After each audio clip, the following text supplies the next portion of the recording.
This podcast is meant for general health information and is not meant to override any medical advice.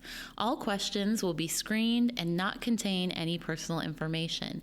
If you want a private consultation, contact us via positivechoice.org, or you can contact your provider directly. Thank you and enjoy the episode. Hello, and welcome to the Positive Choice Wellness Podcast. I am Annalise, an exercise physiologist and nutritionist. And I'm Melanie. I'm also an exercise physiologist and nutritionist. And today we are going to tackle the heart. The heart? And everything it connects to. How exciting. It's not even Valentine's Day. Otherwise known as the cardiovascular system. Oh, I love talking about this. I love cardio. I love strength training too, but I also love cardio. People don't know that about me. We just love exercise, period. I know. We're boring. We're hammers. Everything's a nail. Just be prepared. Yep. Exercise solves everything. Yes, everything. Forever.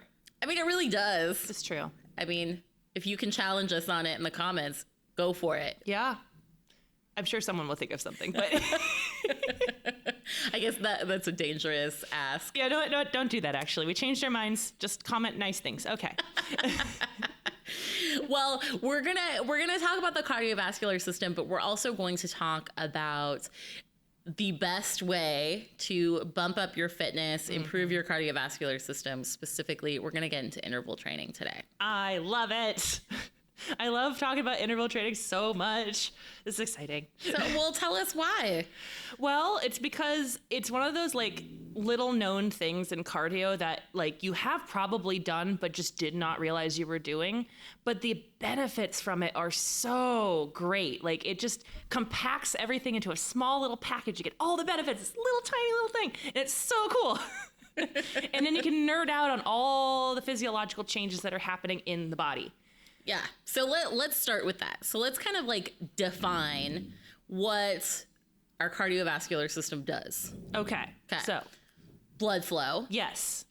Because heart, cardio. So right. Yeah. And vascular blood flow. Yeah. Right. Yeah. So everything to do with blood flow, and in our blood gets transported nutrients, sugar, oxygen, all the things that our cells need to do whatever they do. Exactly. So having a good, efficient blood flow system is key to making everything work better. Yeah. One of the best ways to strengthen your heart is cardiovascular training, actually. So you can't just lift weights and strengthen your heart. Cardiovascular training strengthens the heart. So in turn, your whole blood flow system is positively affected by the more cardio you do. Which I love. Yes. So think oxygen transport, which helps not only to fuel the cells, it can also help heal tissues. Yes. So if you have injuries, improving your blood flow is only going to speed up that recovery process. What a concept. It also helps move things through. So we are less likely to get buildup, plaque buildup. Yeah. And funny little like tangent I want to pick off of that one, because people think like plaque buildup in the arteries is like the plaque on your teeth. You're like, oh, I can just scrape it off. Like I can roto-rooter my veins. It's like, no, they can't. But if you think of like cholesterol as sticky, think of that every time you get your heart rate up, that moves the blood so fast things can't stick. That's the way I like to think of it. So they're not sticking on the artery walls like we would like to think. And I'm not going to get into that right now. But I like to imagine that is your heart's pumping. So it's like, no, too fast, can't stick by like a running river. It doesn't freeze when it's cold because things are moving too fast. Oh, interesting. Interesting. Your body will also make adaptations. So if you are consistently doing cardiovascular exercise, and let's say you do have a clog building, your body will literally start building more veins and vascularization to bypass that. Yeah. It won't get you out of the woods completely, but it is like a natural bypass system that we have. When you put demands, your body goes, okay, I'll do that. I can accommodate. Let me figure out a way. So you're saying we're developing new veins and capillaries. How cool. I think also what this is touching on is another thing of what we're going to get into, which is our body is so adaptive.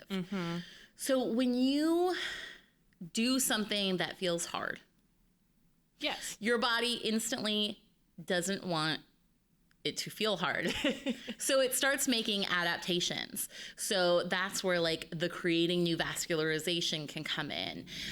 That's where the improved blood flow, the improved oxygen transport comes in. Because if you are sucking wind, your body goes, oh, I gotta get better at that. Yeah. So it instantly starts creating new systems for you. Including motor neural development, aka muscle memory, if you will. Oh, do explain that. Yeah, okay, this is my favorite thing. So you can develop more nerve endings and redistribute how your body signals those nerve endings to work. So one of the really cool things about cardio, when you first start an exercise, especially if it's something you've never really done before, you're like, I'm gonna start running, and you've never ran. You're probably gonna feel like a drunk baby giraffe, just running around, really uncoordinated, kind of awkward, like a baby learning to walk, just like, oh, that's not normal. And it's because you haven't developed the motor neural pathways from your brain to those external muscles properly yet to make that movement feel coordinated and easier, right? So when you say you're getting in shape, really, it's a slew of things, but part of that process is actually developing the motor neural connection between your brain, your spinal cord, and your external limbs so you can do those movements effectively and better and then don't look so wobbly like a drunk baby giraffe. Yes, it's kind of like mastering a recipe over time. Exactly. You have to think about it a lot the first time you make something new. But then if you've made it 100 times, you don't even need the recipe anymore. Nah, you just do it by heart. Just, Yeah. look, that's easy. Yeah, and that's how our body like stores information. Yeah. So it's impacting the brain as a result too, not just the motor neural part of that, but another really cool thing, I love talking about cardio. Another really cool thing that the brain will do is you retain more information, especially after you've worked out. Because it kind of primes the brain, the blood comes back fully oxygenated, comes into the brain's more receptive, you can retain more information. So if you're studying for an exam, work out first and you'll be fine. Yes. In graduate school, I used to make flashcards and then just go to the gym and be on the elliptical for as long as it took to memorize those flashcards. Yeah, what was it? We did like a word memorization skill drill in one of my courses in undergrad, and we had to memorize like 5 words, or not 5, it was like 10 words, I think in X amount of seconds. And then we did a separate test with different words, but same process after we did a bunch of jumping jacks for like 30 seconds, and everyone did better. That's crazy. Right? It's so cool. So that's why I can talk about cardio for days, because like it's so cool.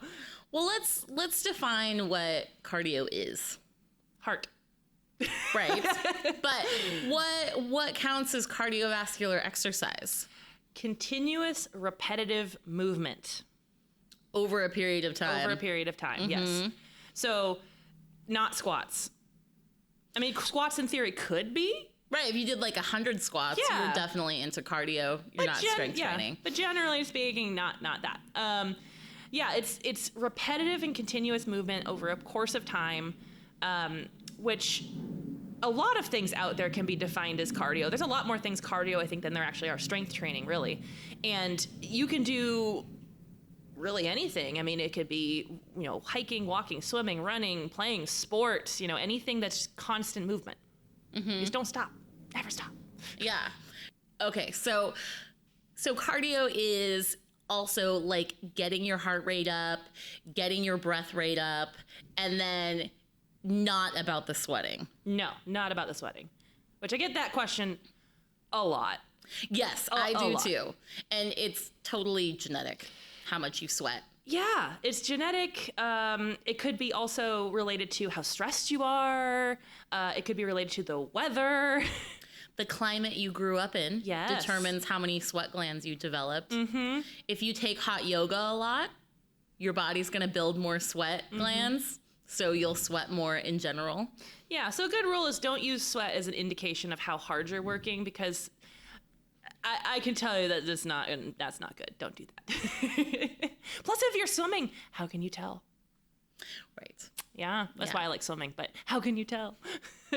So heart rate, breath rate, and your heart beating faster, your breath rate going up is literally those moments where your body's going to make the adaptations. So losing your breath means you are using more oxygen than you can pull in, and your heart's pumping faster to get the oxygen to the muscles as fast as possible. And those are the adaptations you're looking for, which brings us to why interval training can be so efficient and wonderful.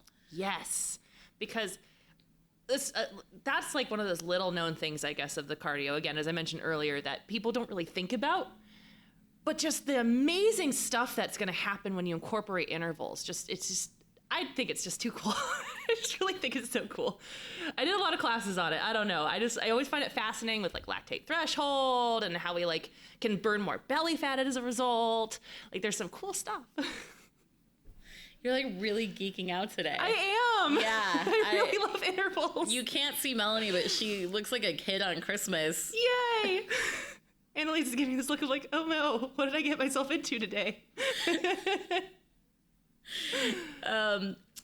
But so let's talk about interval training. Okay.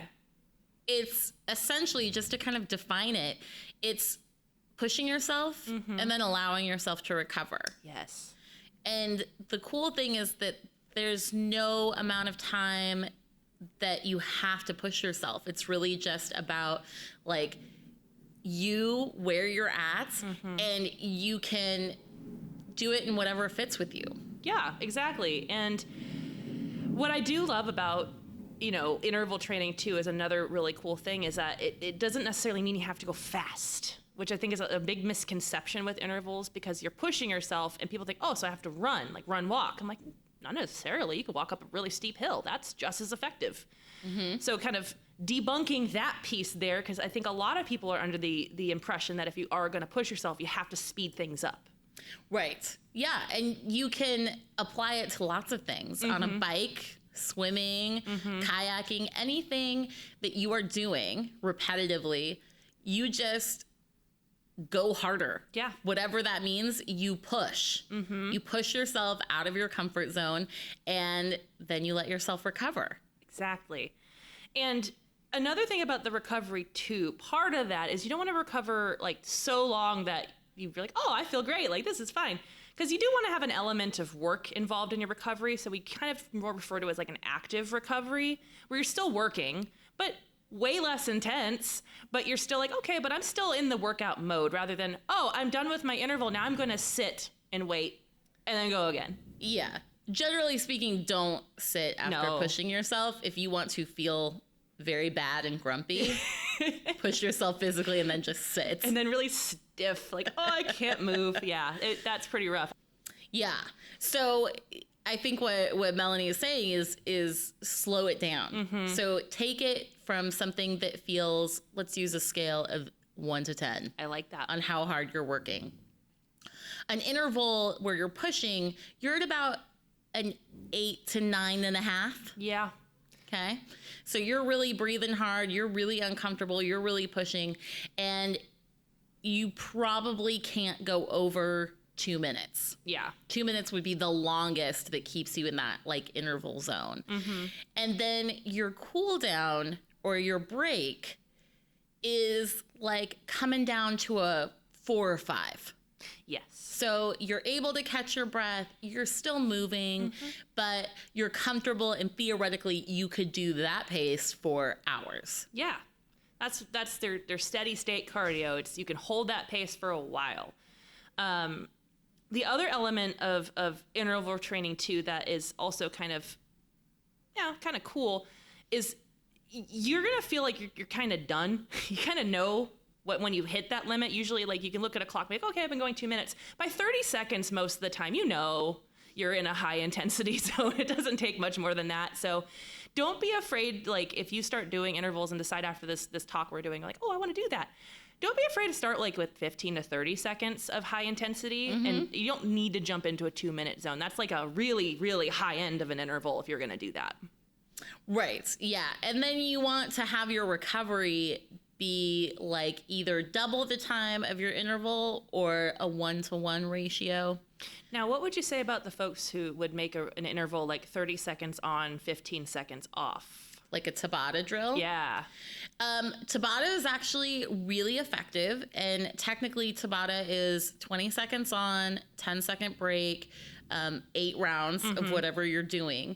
And there's really, really good research for that.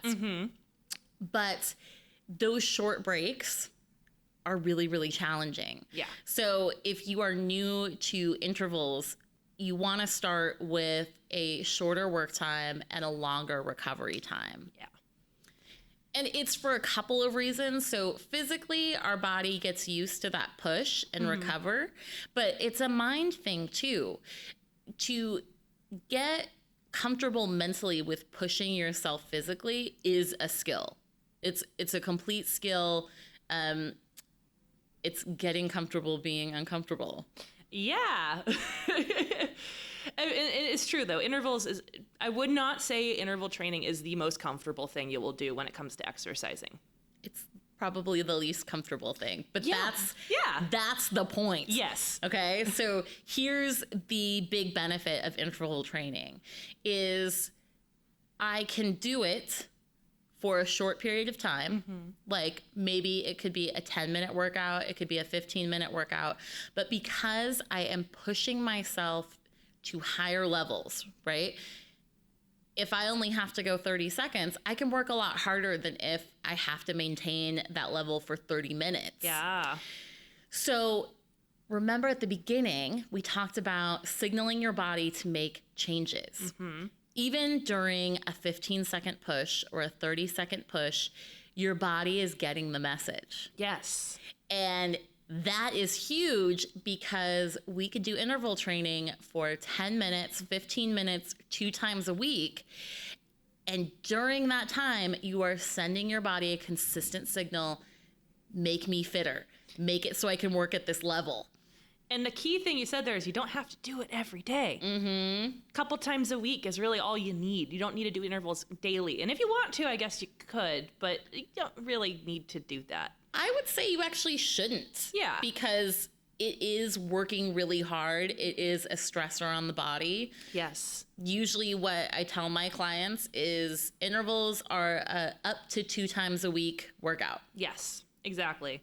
And you know, another thing with the intervals too, in terms of span of time, the whole workout isn't even intervals either. Like that's another thing you kind of mentioned, like 15 minutes or so, right? Like you could still do a cardio workout and then have intervals intermixed into that. Like in the middle of the workout, okay, now I'm gonna do like 5 sets of intervals, and then you go back to your steady state workout or whatever it is you were doing.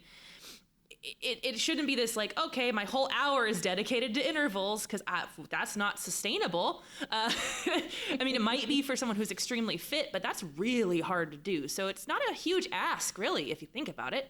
10, maybe 15 minutes of your workout, couple times a week tops. Bam, easy peasy. Yeah, absolutely. With an asterisk, easy peasy on paper. As far as time commitment, easy peasy. Yeah, and that's a great point you make too with time commitment, because if you're someone who's on the go and does not have a lot of time to get exercise in, intervals are so great because you can fit a lot of work into a very small span of time. Yes. Same thing with strength training. If you do not have a lot of time, do 2 days a week of 20 minutes of strength training, get fatigued, 2 days a week of 15, 20-minute interval training, and your fitness level will go through the roof. Yeah. What's really cool, actually, is like if you were to look at marathon runners, they use intervals as a means of training for a marathon. These short bursts of intensity followed by that recovery, compared to what we would assume a marathon runner would do as, you know, if you were the average person out there, like, well, I don't know how a marathon runner trains. It's like, well, they must just run a lot. They must run all the time. It's like, well, they're doing intervals. A proper training routine incorporates that in there because it's a really effective way to push you into a healthy workout zone and get you in shape faster. Well, and don't we all want that? Yeah. And I mentioned it earlier, but also the targeting of belly fat is a big part of intervals. Is when you have those recovery zones, you're using up almost all of your fuel sources during that intensity. That's why you kind of bonk out, you kind of fatigue, and you have to take that break. And that break is your body pulling from stores to replenish stuff as you go through this workout. And it's most effective actually post-workout. Once you're done with the workout, it starts pulling from your belly fat stores, kind of replenish that glycogen in the muscle tissue, gets you just fitter, and also reducing the visceral fat content around the organs, which is really the big thing there.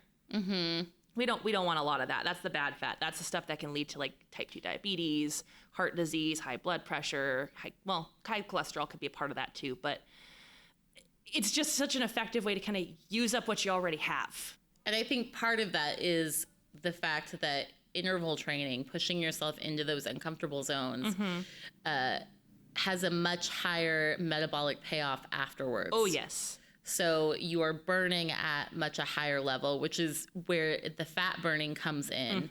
Because if you have boosted your calorie burn for, let's say, 24 hours, most of that calorie burn is going to be fat. Yeah. We use fat primarily at rest, which then everyone's like, why am I not thin? I was like, well, not that kind of fat, but you know what I mean. Well, it's a percentage burn, right? So, like, yeah, we're not using a lot of energy when we're sitting around. It's just the biggest proportion of energy we're using is from fat. Yeah. But unfortunately, sitting around doing nothing is not going to contribute to weight loss. We could only hope, but unfortunately not. But yeah, just if you haven't incorporated intervals, or you're not sure how, or maybe you're like, well, I don't want to time myself. Maybe I don't want to carry around a phone with me, or whatever it is that you do. There's a slew of different ways you can do intervals that aren't necessarily oriented around time. And I will say it, and the word is funny because it's Swedish, but fartlek training, which is a real thing. But when you hear it, I guess, and not having heard it before, you're like, ha. But no, it actually really is a cool training style that you most likely have done before. It's where you're maybe out for a walk and you go, oh, look at that tree. I'm going to jog to the tree. And then you go, oh, look, a mailbox. I'm going to walk to the mailbox. And now I'm going to jog to that parked car. And you just keep picking items in the distance and speeding up or slowing down as you do that. And they call it speed play. That's actually the translation of the word fartlek. So super cool. You've probably done this. So that's a really easy way just to kind of sprinkle it into your workout if you're already doing something outside like that. And that's my personal favorite way to do it. If I'm out running or, wanting to push myself, I think it's a great way to like pick a point in the distance and go for it.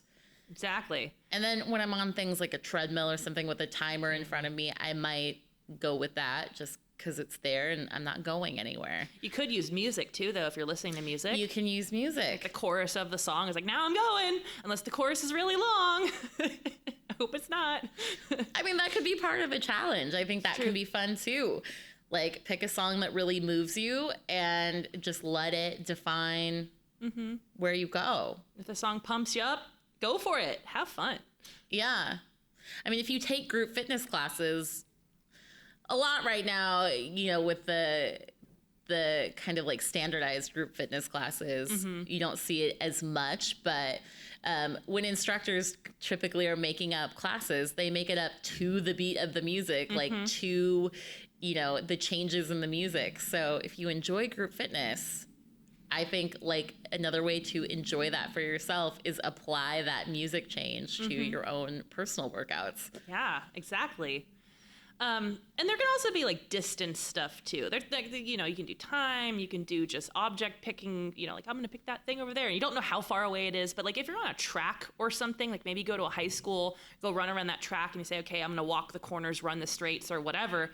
That also could be like similar to fartlek training, but also you can take it as the yardage, right? Like I'm going to go 200 yards or whatever, if you know the yardage of that track. So, it's kind of like a choose your own adventure type thing here. Pick the one that just go, oh yeah, that's what I like. I want to do that. Or maybe you just try all of them and find the one you like the best. Yeah, absolutely. Which means more intervals for everybody. I'm okay with that.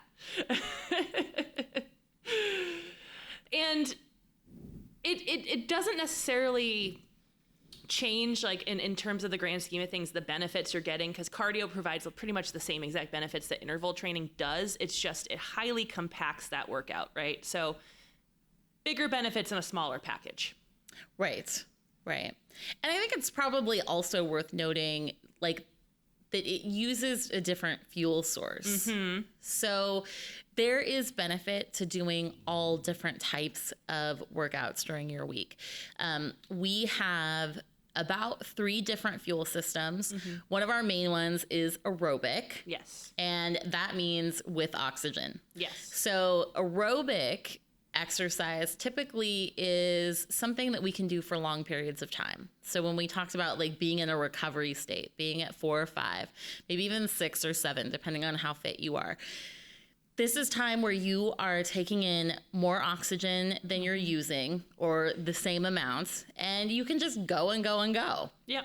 And that's when we kind of get into like the fat burning thing, because we have so much calories stored in our fats that if our body has time to break down that fat, then it's going to have kind of an unlimited supply. Aha! Yeah. So that's why when we're working easy or sitting around, we're primarily using fat. It's there, it's available, and our body has time to break it down. Yeah. Then when we get into working hard, okay, so then we're kind of moving into this anaerobic zone.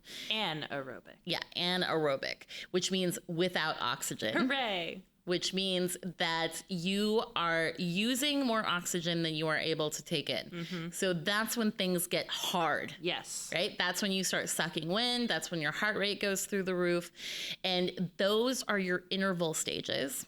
And you are primarily using carbohydrate, I should say, or glucose. So you're using your blood sugar because your body does not have time to break stuff down. No. It needs immediate nutrition. It needs immediate glucose. So it starts clearing out the glucose you already have. And we have it just floating around in our system all the time. Right. Blood sugar, if you will. It's our blood sugar.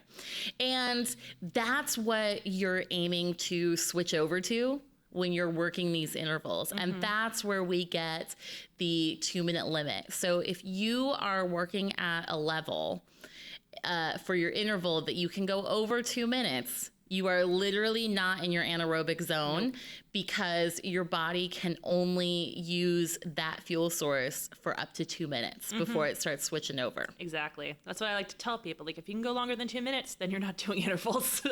Right. You're doing something else, but not intervals. Well, you're not pushing yourself in the way you could, and you're not going to get that interval benefit. Yeah. And with that, like, with the anaerobic phase too, because when you mentioned the scale of 1 to 10, and we were defining it, but we didn't actually define 10 as being like the hardest you can go. Just a little like tip is if you're trying to get your intensity up to like 8, 9.5, it can take you all of 30 seconds to go from an 8 to a 10 sometimes. So at the point you start feeling nauseated, that's where you can pull back. Maybe before then. Ideally, yes. But just know a 10 is usually like pukey land. So, you know. Yeah, a 10 is a few seconds. You're done.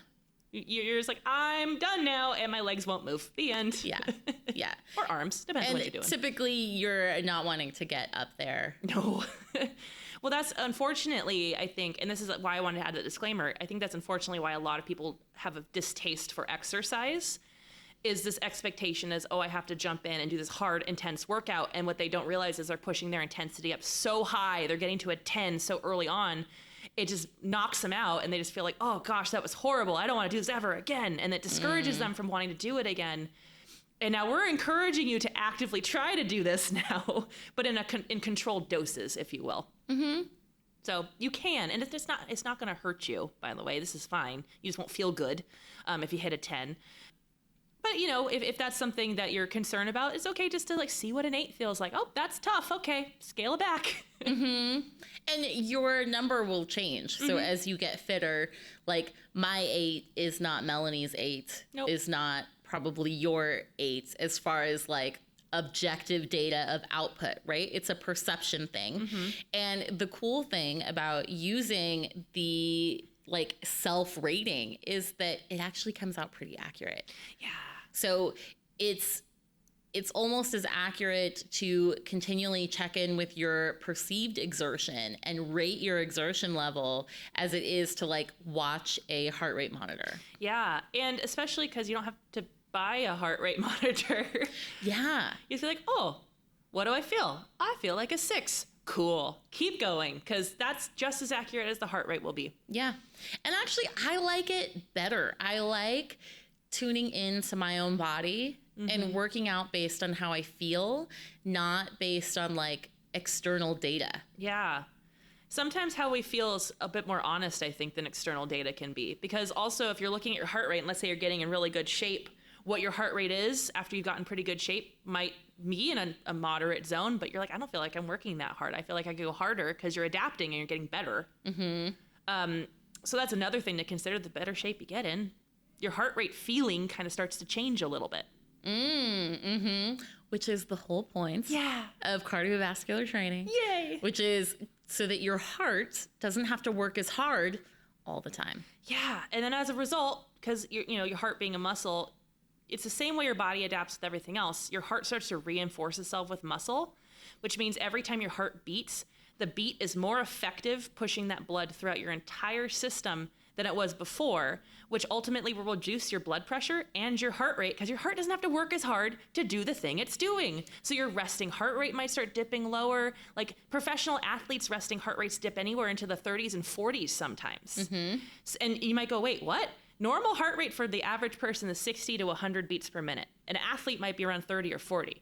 Now, the more cardio you do, you might see, oh, I'm seeing 60s on my watch. Oh, cool, or whatever, if you check your heart rate.